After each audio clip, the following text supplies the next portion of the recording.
Hello.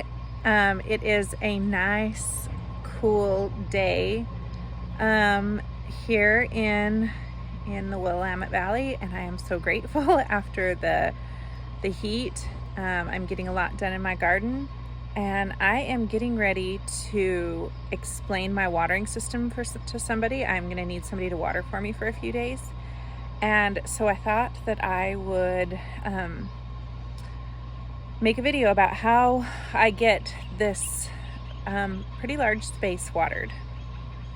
So we have a couple of wells on the property, and this one is next to the house, which is convenient because it has electricity run to it, so it has a pump. And the other one currently doesn't have a pump on it because it doesn't have electricity out to it. We are still trying to decide what to do there. But as you can see, it has two bibs and one has a splitter on it. And the one on the left side with the yellow hose is our main watering line, and it has a quick connect on it. I have a bunch of quick connects. I'll show you. I'm going to turn it off for a second. But it actually, no, I won't be able to do it. Oh, I'm doing it wrong. And we can take it off, and then you actually have to put this piece on it. It's hard to do with one hand. I can do it with one hand though, to be able to use it as a normal hose. But a lot easier than screwing and unscrewing hoses all the time. So if we need it for that purpose, then we have the quick connect on there. This one, as you can see, this handle broke and we cannot find a replacement for it. So I put a splitter on there and it stays on all the time. And then we can also use this, but it's a little bit wild. So we have, and then those two hoses are leader hoses. The yellow one runs our main watering system, and the other one is a leader hose that just runs over to this flower bed, and that's all that it runs. Is that the three soaker hoses that are right here is what that one side of that splitter goes to. The yellow one runs along, hi puppies, oh they're good. It runs along the gate here and over to our main manifold.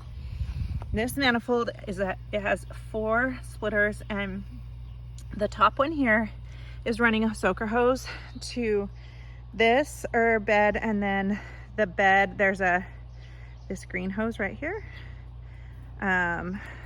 It runs beyond into the asparagus, and there's some sunflowers, and there is also a splitter there so that I can, with a quick connect on it, so that I can run a hose into my greenhouse. That is probably not a permanent situation. I don't get, because I'm running it through a soaker, I don't get very good pressure into my greenhouse when I need it, but it's a lot more convenient than filling up watering cans and carrying it over there. I will probably run a more permanent hose off of another manifold in the future when I get to that. So the second green hose runs out, and they're kind of a mess right now running over my path. I am going to pin them down to the side of the path. It runs out and waters the far parts of our property. It's how the chickens get their water, and also the blueberries. And then beyond that fence, we are trying to establish a microclover patch that we will eventually let the chickens run on. Okay, and the third hose is a gray hose, and it is currently running across the path, but it needs to be pinned down, and I have plenty of room to do that. And it runs clear past all of this. It doesn't water any of this. And it is how I get water to the far side of the house. So it's running all along here and it doesn't water any of this. And it comes to these, to this stock tank right here. And there is, oh, I just fell in a hole. So there is a splitter right here with, on and off levers, and a quick connect. And I have a hose, one of those like expandable hoses that quick connects onto that, and then I use that to hand water this part of the succulent garden and these pots right here. And then the splitter runs another hose over and waters the flower bed of frustration. Wow, that's not the greatest view, but the reality is that our patio sometimes looks like people live here, like boys live here. Look at that chamomile. No matter how much this bed frustrates me, I cannot be mad at how much chamomile it is producing this year. Maybe next year it'll just be a chamomile bed, the whole thing. I wouldn't be mad about that. So that hose runs over here and connects to a soaker hose here. Now there was a splitter there and we needed it somewhere and we weren't using the other side, but there will eventually be a splitter with a quick connect there, so I can also use the hose to water other things that are around here. And eventually this line will be used when this part of our yard, we're still working on what we want to grow here. There's a lot of places that need work, and this one just gets mowed right now and has a tarp in the middle of it, where we used to have we used to keep our wood pile there, but our wood pile is moved and just the tarp hasn't moved yet. Okay, and back over at the manifold, this last black hose here, and notice it's a heavy duty black rubber oh my word, black rubber hose, and it's running out to the garden, and it's really like the workhorse here.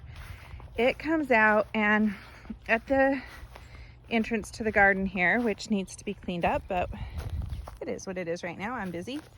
It's got a quick connect with a turn off, so I can turn that off. This one is going to run soaker hoses into these beds, but right now I am still hand watering them. I need a leader hose, which I don't have, that I will hopefully pick up soon. So that splitter then runs an irrigation line, and each bed has a soaker hose with its own shut off so that I can control them, and then it continues on, and each of them has a T-join with a valve, and then runs soaker hose, and all 5 of them have that. Okay, and my sprayer also has a quick connect on it, so for the things that I hand water, I can quickly move that hose from one spot to another. And then over here in where the peppers and winter squash and onions are planted, this set of soaker hoses also has a quick connect on it, and that same hose runs these, so I need to run them in like they run at separate times at separate zones, because there's just one hose.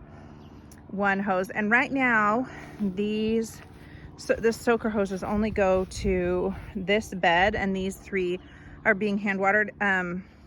They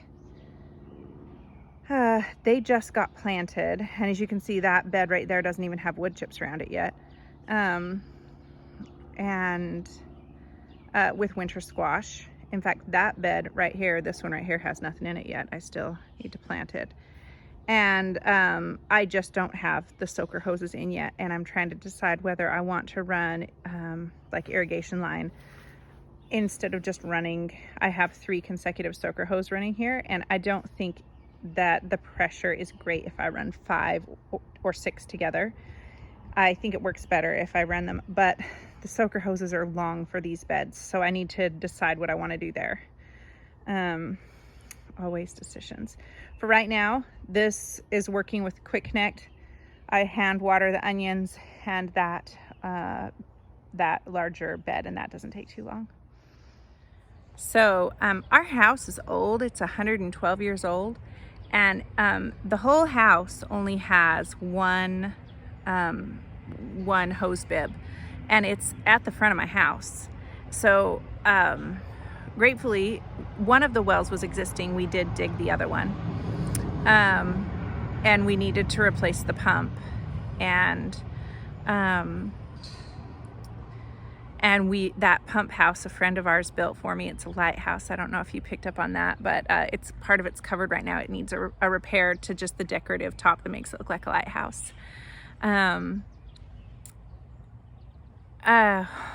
When we first moved here, that wasn't something that I thought about. I'm like, oh, it's you know, a city property, there's water.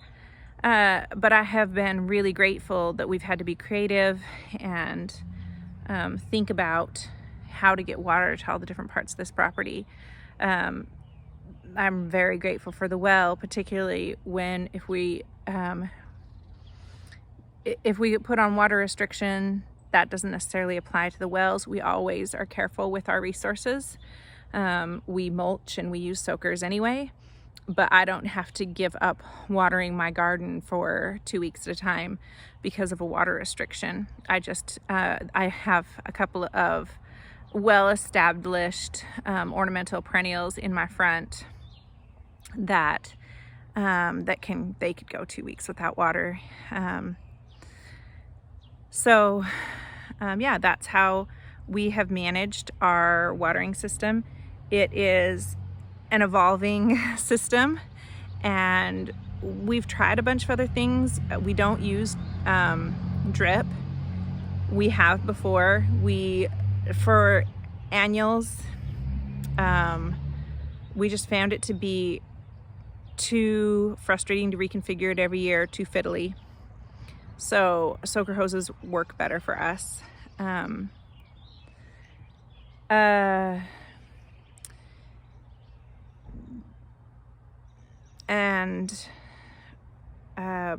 We've put it together with kind of hodgepodge of parts. A lot of you notice that there's a lot of garden hoses being run as like irrigation lines. We just have found them to be more sturdy, and we can get them. They are more expensive, but I'm using old ones that leak because I don't really care if they leak a little bit. Their pressure is just fine for a soaker hose. And yeah, that's what's worked for us. And